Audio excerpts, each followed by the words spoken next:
every patient that I saw for lung cancer who was stage 4 had actually been seen by 7, 8, or 9 healthcare professionals before a diagnosis was made. So every time they are trying to access the healthcare system, we are failing them.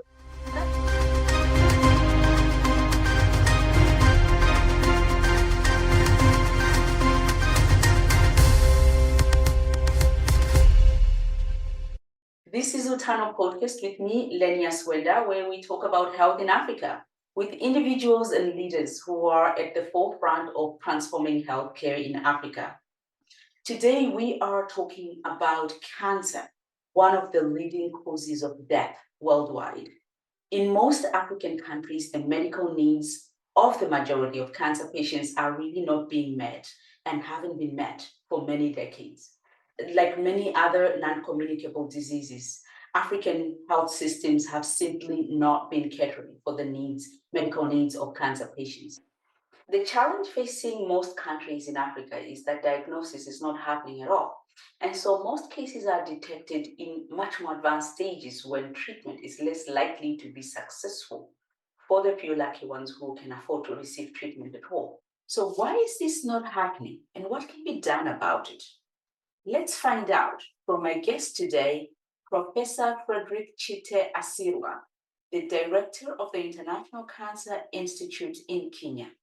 Chite, welcome to Utano podcast. Let's talk about health in Africa. Thank you. So Chite, let's dive right in. We keep hearing that the burden of cancer is growing in Africa. And for myself, I actually find it very difficult to know whether it really is growing, or we've now started to look at this problem after many decades of not really making NCDs like cancer a priority within the African health system. And governments aren't really collecting data on cancer or on many other NCDs like diabetes for us to really get a good grasp of the picture of what is happening. In your view, how big is the burden of cancer in Africa, and how confident are you that the data that we have available that you are working with in Kenya, for instance, really reflects the true magnitude of the problem that we have? So honestly, this is it is one of the million-dollar questions. And the reason is it's a million-dollar question is because all the things you've said are true. It is true that we are diagnosing more. The more we learn, the more we get more people. And I'll give my own example is that when I started the project for lung cancer, everybody told me, stop wasting time. Africans don't have lung cancer, especially Kenyans. I mean, you don't smoke as much, you don't do whatnot. In the US, I would have a clinic that has 40 lung cancer patients, 40, in one clinic, one day. In Kenya, I come over here and I'll be lucky to get 2 in a month.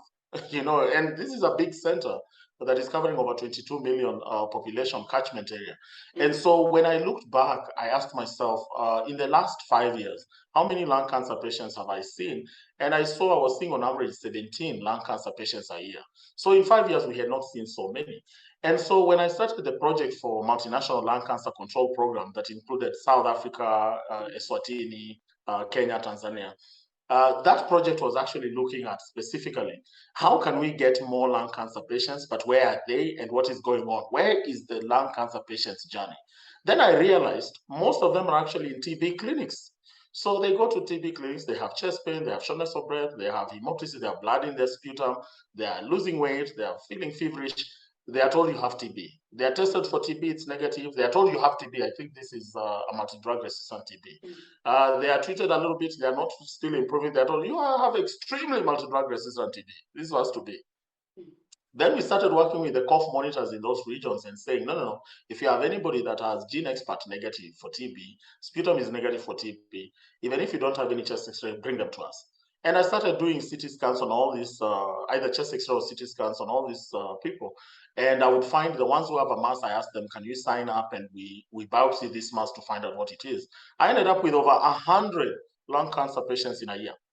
So I got almost 10 times the number by just actually creating a system that was easy for the navigation of lung cancer patients to be diagnosed.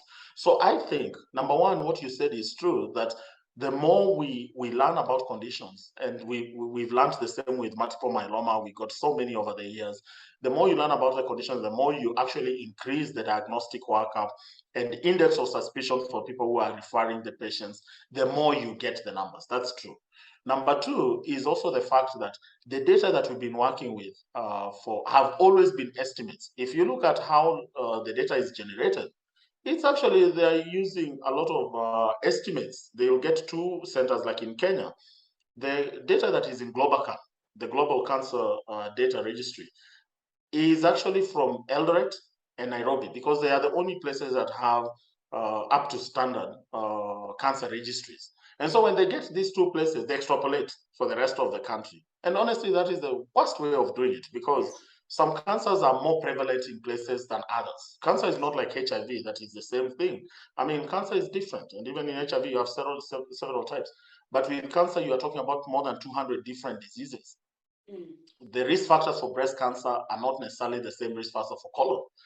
The childhood cancers and leukemias have not the same risk factors for prostate. So when you're looking at cancers, you're looking at a group of disorders that are just rapidly dividing and all that. They only share a few characteristics, but they are not the same. So in that regard, I think that the data that is being used, the more areas you can sample correct data to use, the more even your approximation that you are doing, it gets closer to the true estimate. Because if you are only using 2 locations vis-a-vis using 8 centers in Kenya, for instance, the 8 centers would actually give you a more representative and generalizable data on cancer than the 2 centers that are being used. And it's even worse, by the way. In some countries, they don't even have cancer registry. So they estimate the cancer burden of that country by the bordering country. So it's actually very interesting. And you know, you can't blame planners, because they have to estimate something.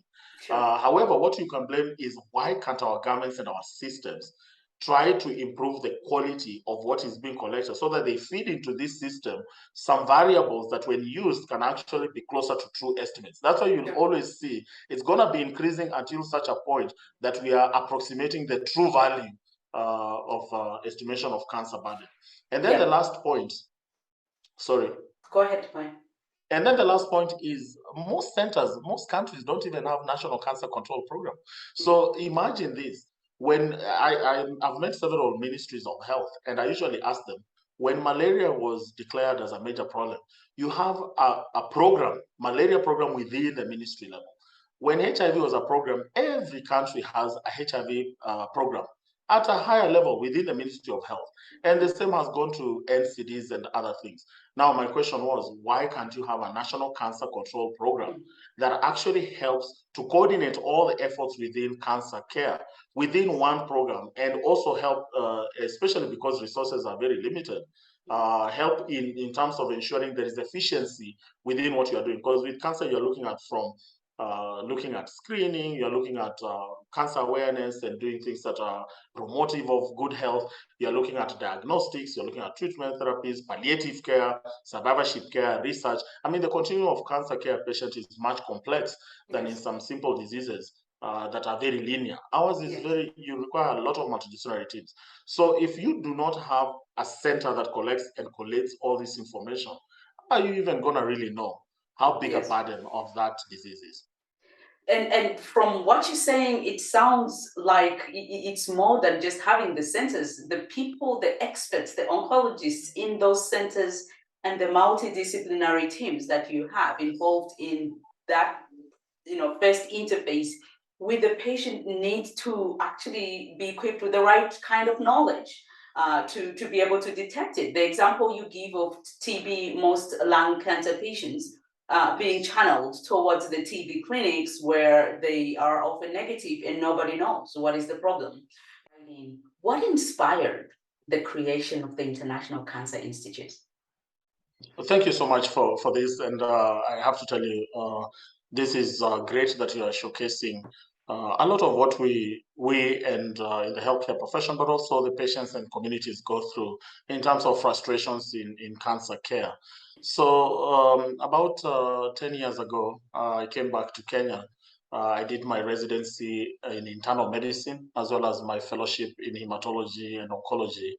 in Indiana University in the United States. And I saw firsthand on what the treatments and the options were for cancer patients in a first world country. We're working in this hospital where you wouldn't have to worry so much about the cost of cancer treatments. I honestly did not know quite a number of the treatments and what they costed, because either the insurance would cover it or there was a certain mechanism that has been created to ensure that some of those patients are getting the latest treatments, whether even there are possibilities of clinical trials that assist these patients. There were quite a number of mechanisms, and very few patients at the time fell through the cracks in terms of not getting optimal diagnostics or therapies. Then fast forward that to coming back in Kenya in 2011 after finishing my training.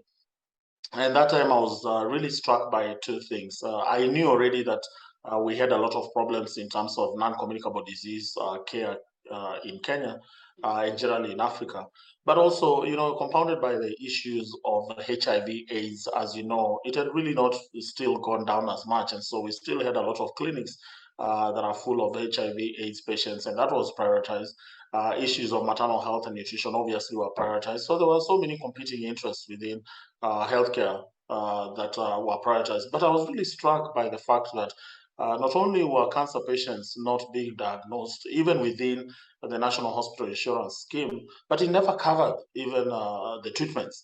At the time, the National Hospital Insurance Fund, which NHIF, which is the social funding within the country, was not even covering for the chemotherapy itself, even one cycle, whatever it was. Everything was out of pocket. So you can imagine, from diagnostics to staging to access to therapeutics to everything, and the transportations and all the other hidden costs in terms of cancer treatment, they're all being borne by from out of pocket.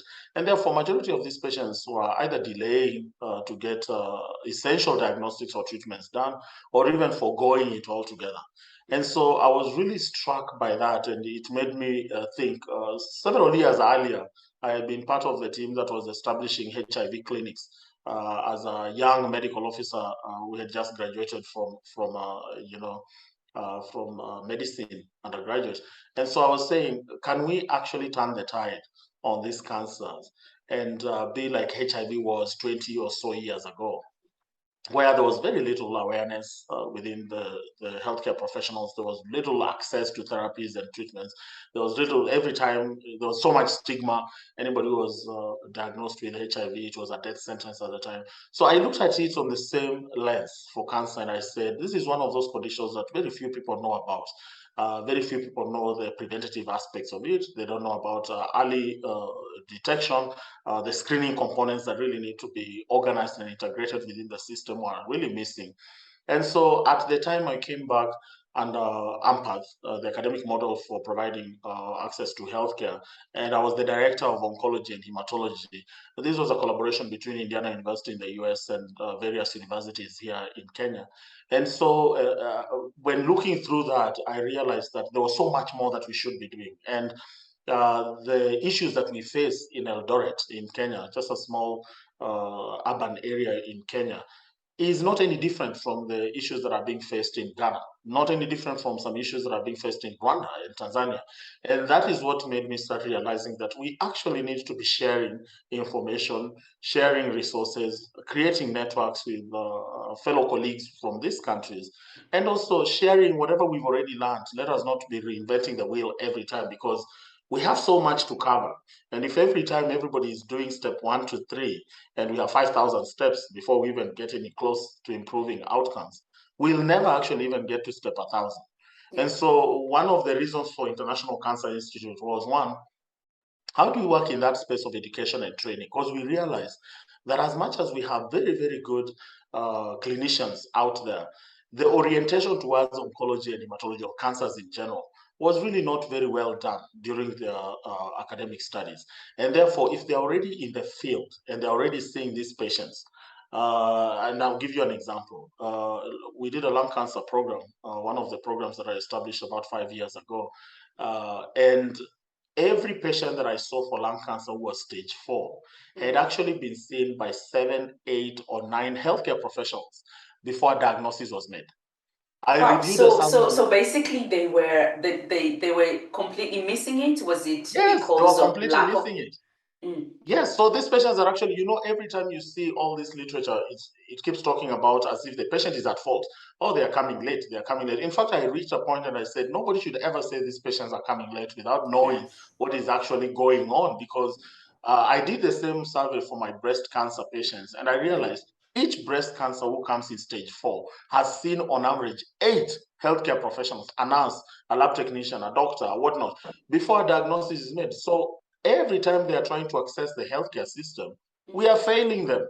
That means really we have bottlenecks that are happening on the side of service provision that are actually failing patients, not necessarily that the patients aren't aware enough to go and seek help. They are seeking help, but the system is failing them. Exactly. And I'll give you also another example is that whenever everybody said, oh, in Africa or maybe Africans or maybe Kenyans, women don't want to be screened for cervical cancer or they don't want to be screened for breast. That is totally untrue. I have led probably so many community engagement projects where we actually go to the community and do awareness and start screening within the community. And I've gone to even the remotest places and you have 1,000 women show up, they want to be screened. Yeah. So what it tells me is that the need is there. A little bit of information has been sent out there, which is good. However, what we realized is that there was very poor linkages to care. So the moment you're screened, so what? So remember, the first time you are talking about screening, you don't really get the population for screening. You get people who already have big masses, they have bleeding, they have this and that. And so initial times when you start screening for the first 5 years or so, you're going to get people who, they need diagnosis. They need, in fact, some of them I would tell them that you can even make a diagnosis by even just looking at someone's breast and you're like, this must be cancer. But obviously you still need to do biopsies. So, but you need to do more of that routinely and frequently and not just one biopsy in time. Screening needs to be frequent and with frequent intervals so that people actually know. Eventually you'll start picking those who have small masses, those who cannot palpate anything, those who need now, mammograms and other, modalities. So the issue of, I realized the issue of knowledge was not just for healthcare professionals, but also for the communities themselves. So when the community is empowered and they know that screening is essential, you have to also empower the healthcare professionals and reorganize the system so that it actually can respond to the community. I always say this, my statement is don't do front end of things if you don't develop the back end. So if you go to a place and say, I'm going to screen 1,000 women, you have to go with the notion that you'll find 10 to 20% with masses that need biopsy. So have you thought about biopsy? How are you going to biopsy? Who's going to pay for it? When are you going to do it? Do you have a surgeon or yourself or a pathologist who will be with you to biopsy? Who is going to pay for the reading of that biopsy information? And if it's breast, are we going to do ER, PR, HER2, and Ki-67, immunohistochemistry?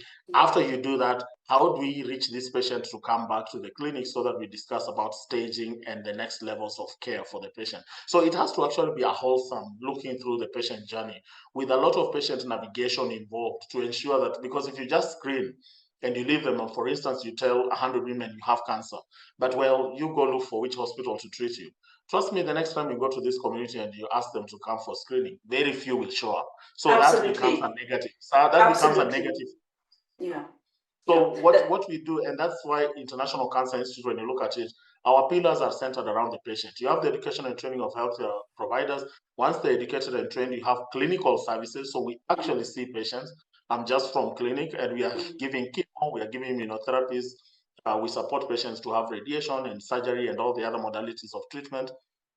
We've created, so for the clinical care, not only do we do clinical care, but we also do teleclinics to support some centers that are away from us, where they're still seeing some patients.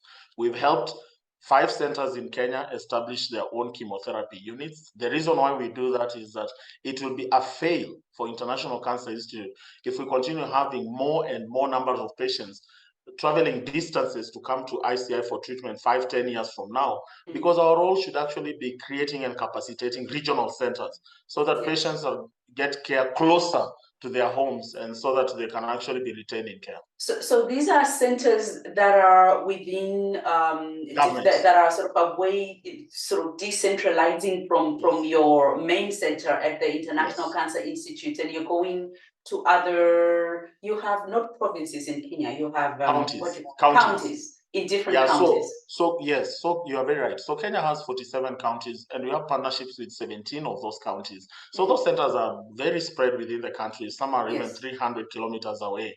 And our hope was, can we assist these centers to build up quality of care for cancer patients so that they don't have to travel? Because one of the issues we noticed in terms of patients lacking access to care is the time, from the time when somebody suspects this may be cancer to the time they get to a center that can diagnose them. Patients really zigzag a lot along the way, because most centers are not available to do that. And that's why we introduce things like telemedicine, digital pathology, things like tumor boards. We have tumor boards twice a week, Mondays and Thursdays, and we have more than even 1,000 people attend from Nigeria to South Africa, listening to patients' cases.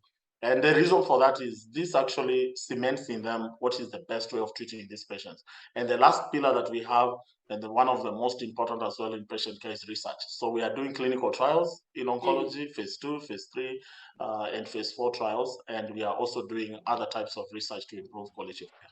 That's a really great idea, because clinical trials are one of the big missing link in terms of, improving standards of care on the African continent, because a lot of what is being used is data that was collected elsewhere in contexts that are significantly different from what we would be facing in our own clinics and communities. And so they're not directly applicable. But tell me, in Kenya, you have this social system. Is it NHIS or NHIF? Yes. NHIS, yes. And so now we will have a change of government. And of course, it's been a while now since you started this program, trying to meet the needs of patients across the country. You said that at the beginning they were not covering a lot of the things that patients need to get to the point of treatment, including the treatment itself. So is the NHIS now covering treatment for patients? And if they're not, how are you able to actually meet the needs of your patients in the clinic? Because someone has to pay for this, and some of these treatments are just beyond what patients can afford. That is a very, very good question. Thank you so much for that. And I would say this, honestly, I have been very impressed. Of course, it's still not optimal, but I've been impressed at the way the government of Kenya over the years in the Ministry of Health has really improved a few aspects, especially to do with policy. So I participated in 2013 in the first Kenya National Cancer Management Guidelines. Imagine we didn't even have. So we would go to insurance companies and ask them, hey, we want you to pay for the following drug. And the insurance company says, on whose authority? Where's the policy document? How can we pay for a drug that is actually not part of the guidelines? Then we say, oh, by the way, these guidelines are in NCCN, American Society of These, and European Society. They're like that. We are not in Europe. We are here in Kenya. So where are the Kenyan guidelines that show that this is, because the insurance company also wants to be able to forecast and say, if we start paying for this, is it going to be viable or not?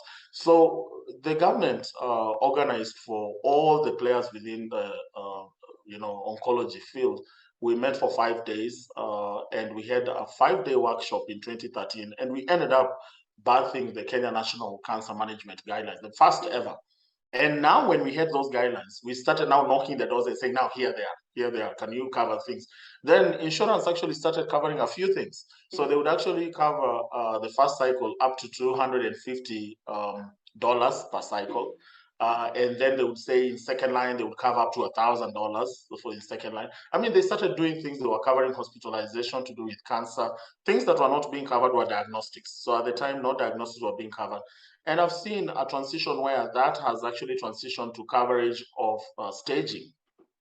And staging workup, CT scans of the chest, abdomen, PET scans, and all that, they can be quite expensive for the patient. They usually add up. And remember, all these things are being done, and yet the treatment has not been, the chemotherapy itself or whatnot has not been given. And so I have noticed some improvement in that coverage. It's still not optimal. I mean, a lot of patients still cannot get 100% of what they need for their treatment. But for my average breast cancer patient who does not need targeted therapy, for instance, for some reason or the other, you find that about 75% of them would be covered if they have a functioning NHIF. Now, and during that time, the governments have also changed. So the time when we were starting this process, it was a different government and they handed over. So over the last 15 years, we've had 3 changes.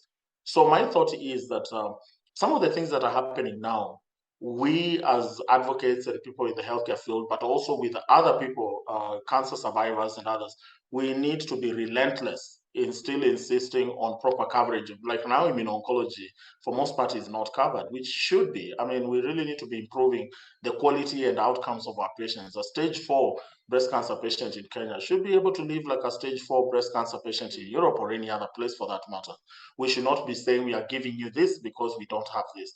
It should be that we are giving you everything that should be given to improve not only your quality of life, but overall survival as well. So we are not there yet. Yes. So when you have patients who need, for example, targeted therapies which weren't being covered and presumably are still not being covered because they tend to be quite expensive. Yes. What do you do with such a patient? That's a good question. So 10 years ago, I started with a small group of people working with various patient access programs. And we've been working directly with the pharma themselves from various companies. And I can say that over the last 6 years, we've had access programs in major targeted therapy areas, including drugs like Herceptin that was not really available in our settings for most of our HER2 positive patients. When we knew that the data on this drug was more than 2 decades old in terms of the improvement in survival and progression free. And so for our patients, we were able to give them, and to the point that our insurance, if they had NHIF, it could actually pay for it. At one point, I think at ICI, we had the lowest cost for these drugs within the setting. There are some other companies we've partnered to get the drug for free for patients that do not really have insurance companies. We partnered with over 17 different organizations to ensure that the cost at which we receive the drug is the same cost at which the patient gets the drug. That they are, because we've also realized it's very unfortunate, to be honest, that we have middle people that a drug is actually cheaper in Nairobi city, in a major city, than it is in one of the most rural places in Kenya. And you're like, it does not necessarily make sense. And the reason why they'll talk to you and say it's logistics, but you're thinking, even if I just put it on a bus, it will still not be that expensive. The reason for that is always that there's a big chunk that they are getting out of it. So the middle people will end up, like, for instance, you can negotiate for a drug that is $1,000 per vial for them to sell to you at $400 per vial. And then you find a patient is still being charged $1,200 per the same vial. And you're like, but we negotiated. So what we said is that we usually sign contracts with these outlets or any centers and say, you are not going to charge any cent more than the amount we are sending you for this drug for. Because I think part of the access to these therapies is that we have to be clean within the supply chain system to ensure that at the cost at which you got it for is also passed to the patient for it to actually be accessible. Otherwise, if you start adding any values to it, then it still becomes inaccessible to most patients. But I can tell you, exactly. But I can tell you is that it's still not enough, because we are talking about other immuno-oncology drugs, the pembrolizumabs, the nivolumabs, the atezolizumabs. We don't really have them in our setting. And so it actually makes me very happy, the fact that we are doing a lot of clinical trials that are using these immuno-oncology drugs, because one of the major problems most government ask us is, and you alluded to this at the beginning of this, is that how do we know these drugs work in our setting? You know, people bring that only when the drug is expensive. The moment they see, oh, we need to pay $5,000 for one vial. Give us the data, Yeah, where's the data? Where's the data? Show us. Chite, have you treated one in Kenya or Rwanda or whatever? So you're like, okay. So now my thought is, how can we improve the uptake of clinical trials with underrepresented groups like ourselves, Blacks, Africans, people, people of color, that are not necessarily part of these trials, as you said, that produce these drugs, ensure the efficacy and quality. If we can be able to replicate that, then we can come up with this data, and this is what we are hoping International Cancer Institute and other groups that we are working with will do. We can tell the government, look at how my lung cancer patients have done so well on immuno-oncology drugs in first line without chemotherapy. And these are Kenyan patients, Black patients, and we've been taking care of them. So can we actually agitate for this drug to be part of our national drug policy? No, that's very important for sure. It's a very, very neglected part of patient care, something that really needs urgent attention if we are going to be finding ways of improving this. But there are many challenges, obviously, and this question of expertise and knowledge and training seems to be a pretty big one. So what would you say are the most pressing challenges that you are facing, in the clinics, in terms of really how you deal with some of these issues of, can we have the right kind of data to be able to know how big the burden to be able to improve even the standards of care, how we treat patients? One of the major issues is that we silo our programs so much. And especially in cancer care, you should not have siloed programs that are, vertical and they just go on one aspect. So everything is interlinked. Capacity building, optimal diagnostic, therapeutics, whatnot. All these are linked to us. And one thing I always tell people is that focus on the patient. Ask yourself, what does this patient need to ensure that they have improved survival and the care that they need on the ground? And then bring the resources that the patient needs and then network those resources to ensure that they are speaking to and with each other. So look at it, for instance, my first clinic in Kenya in 2011, after my training, was very overwhelming. I mean, apart from just seeing few lung cancer patients, guess what? I saw so much of cervical cancer. So why would we be having 40 women with cervical cancer in all ages, but most of them very young, in their 30s and 40s, and they're going to die from this disease that is highly preventable, highly curable, highly manageable. I mean, at any point you can get it. You can do so much more to really improve the quality of life of this woman. And in some areas, in some regions, eradicated. So something, for instance, and this is, I blame it for policymakers, because there are some low-hanging fruits, some conditions that you already know. We know so much about. HPV is a disaster in our settings that is causing majority of these patients. 16 and 18 is a major culprit. What are we doing in terms of vaccination for this, before the exposure? What are we doing about ensuring that there is coordinated cervical cancer screening? What are we doing about ensuring that those who are found with premalignant lesions are actually treated fully for cure, so that they do not show up with cancers 5, 6, 10 years down the line? Those are the kind of systems where you can say, why don't we start with simple systems that look at even the commonest of cancers and build the other systems around it? Remember, there are cross-cutting areas that everything shares. Everything shares multidisciplinary approach.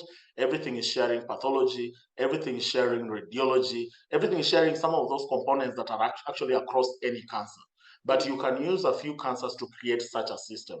So that is number one. Number two, so in that clinic I stayed, and at the time I was the only oncologist seeing all these patients, I would see as many as 200 patients a day.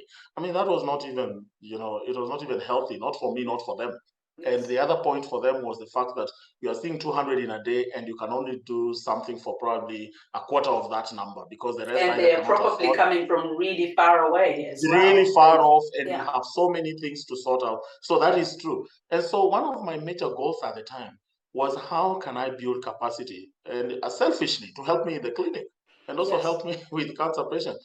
So I worked with various colleagues, and I spearheaded the development of curriculum for oncology nursing, oncology clinical officers, higher national diploma, medical oncology fellowship, gynecological oncology fellowship. And the reason for this fellowship was that let's build more capacity very quickly. And one thing I learned, Lenias, is that it's important for these countries to have in-country training. At the time in Kenya, if you wanted to be an oncologist, you had to either go to South Africa or go to India. Personally, I trained in the US. There were some who trained in the UK. So you had to actually go out of the country to really train. And I realized you can never build capacity if you are sending everybody out.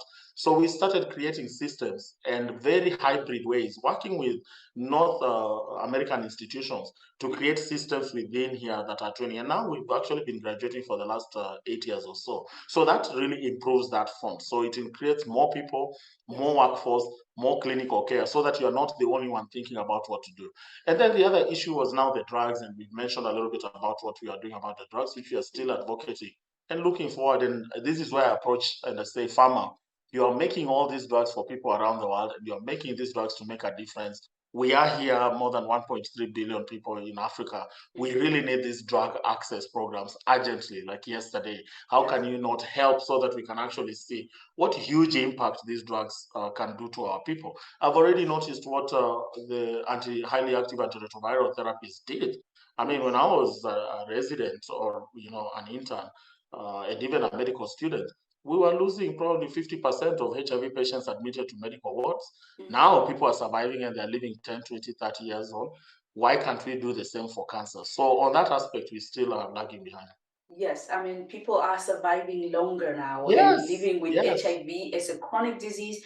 And Yes. now we're losing them to cancer, to diabetes, because exactly. you speak about the siloed health system and how it is not meeting all these other needs that patients would have, which leads to this situation where you save them from HIV and then lose them from cancer. So I really like your point. I'll give you another example.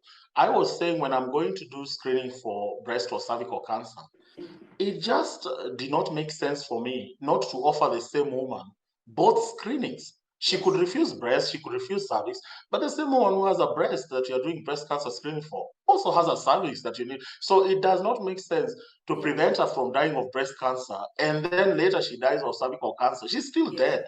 And so looking at the system, how do you integrate some of these things to make the most sense?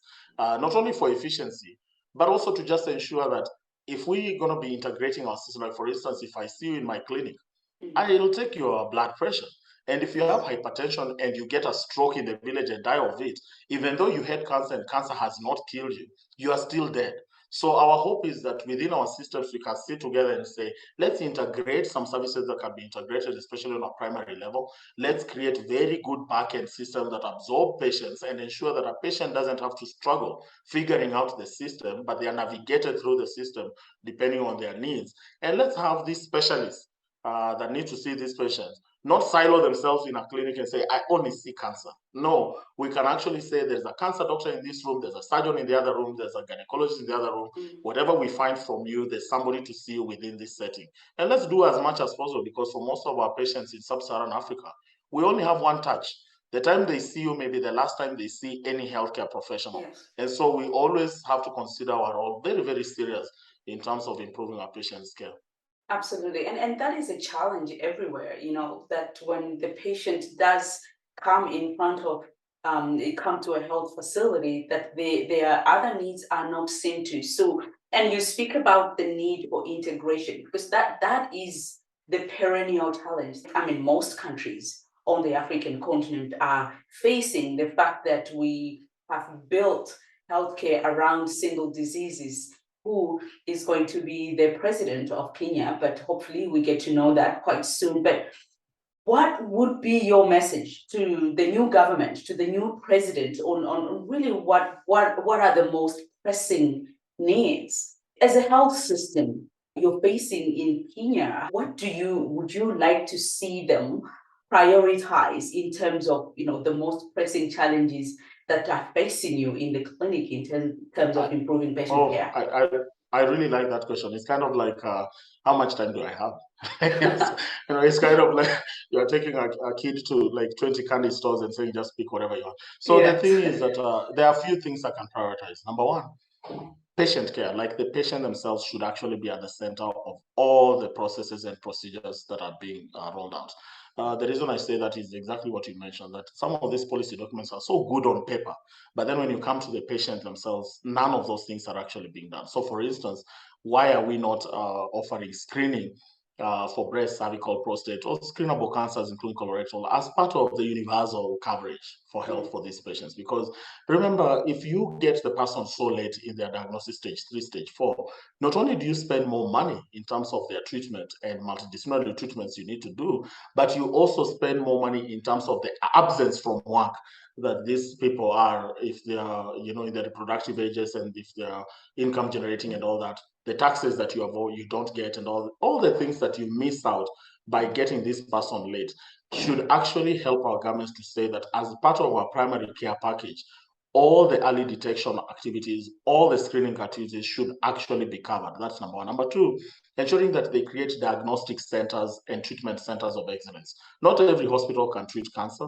but you can create some regional centers that are very close to where the patient population is and ensure that they are equipped with those things that are on for the prevalent cancers in those populations. So for instance, if there is esophageal cancer and gastric that is so common in my locality, I don't see why the patient has to fly or travel 5, 8, 7 hours to get an endoscopy. It should actually be part of the essential infrastructure that is on those sites to ensure that patients are really not getting all this. Third, investing in capacity building, both for healthcare professionals as well as creation of navigation service that helps patients navigate. I've been doing medicine for almost a quarter century, and unfortunately, even during, I'm still learning a lot of things daily.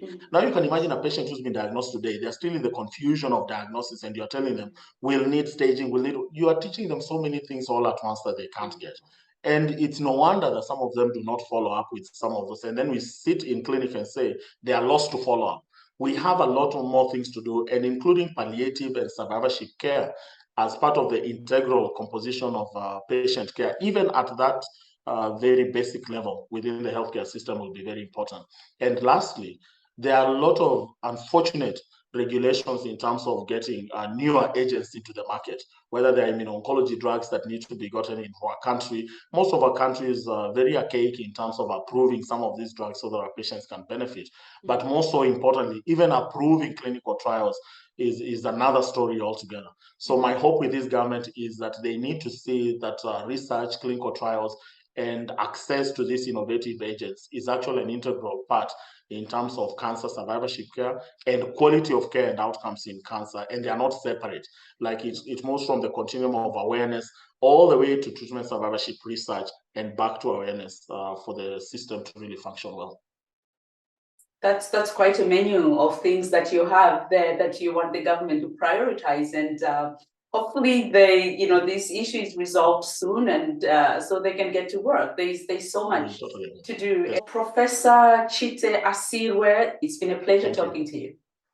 The pleasure is all mine. Thank you so much.